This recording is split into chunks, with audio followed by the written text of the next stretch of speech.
So I found this at a pawn shop, and it comes with the case and everything. It's the NES Mini or the NES Classic, and yes, it's the real thing.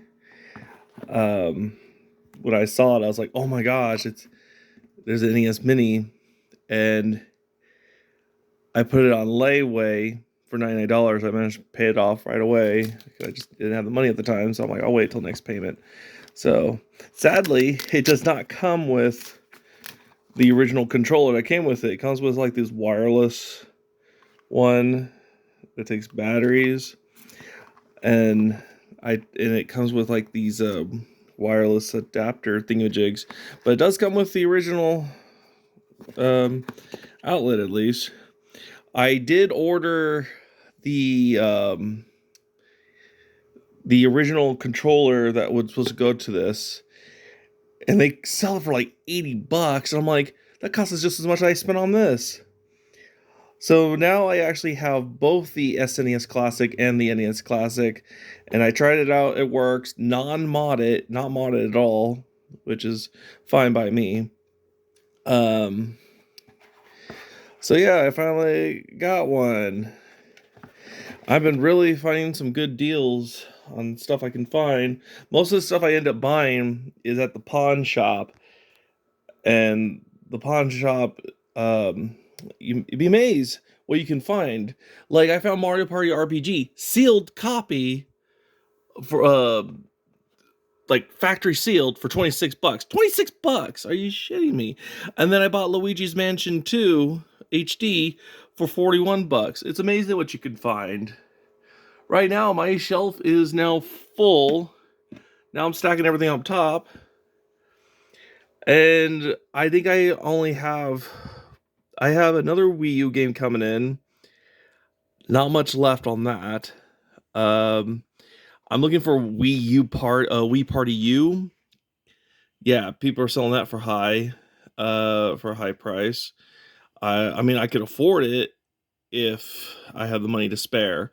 Right now, our loans are about to be paid off, so I'm like focus on that part. Um, my Wii shelf is almost maxed out. And now my GameCube section on the bottom is maxed out. Geist pretty much filled it up. What I'm gonna do, so I have a couple of games. Sir Pounce a lot, move out of the way. So I have a couple stuff. They're not in their original cases. Me, I'm all about authentication. So these, if you notice, I could like, if you know, you know. But these are Blockbuster cases. Now, when I go shopping at like thrift stores and stuff, you get a feel for it. Like, I know this feel. It's a Blockbuster case.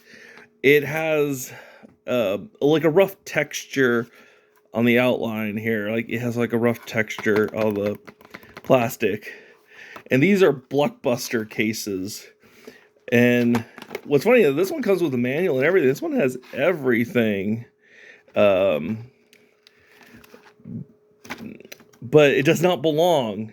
This one, it belongs in an original GameCube 2-disc case, and this one doesn't have it. This is like DVD, but it has the manual and everything. So what I did, I ordered an actual GameCube 2-disc case, blank, and it should be coming in the mail hopefully by the end of the month. And I'm going to put that in there along with the insert in the manual. And then I'm going to buy more GameCube cases and replace them with, instead of using these crappy. Like, you can tell like what is a GameCube case and what is not. But they're not in their original GameCube cases, and I'm more of authentication where I want to have the real deal.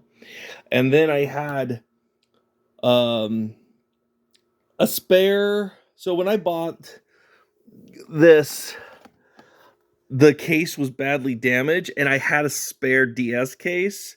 So I'm like, oh, I could finally use this. So I actually have a better looking one.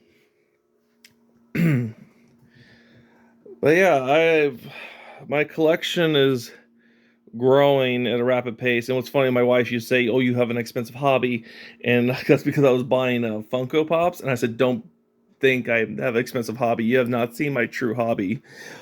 Oh yeah, speaking of, yeah, this, ooh, um, this is what I was referring to. This is what I needed. This is what I was referring to, like bad cases. See this? This is. It looks like whoever previously owned this did not take good care of it because it looks like it was exposed to the elements and faded this, and that's because there's no protection on the spine. The spine has no protection. It is literally slides out. So yeah. So that's another thing I need to find is a weave case replacement, which is easy to find. I can go to any thrift store, find a cheap ass game, and replace the cover. That's what I did for Bayonetta. So like this is Bayonetta 1.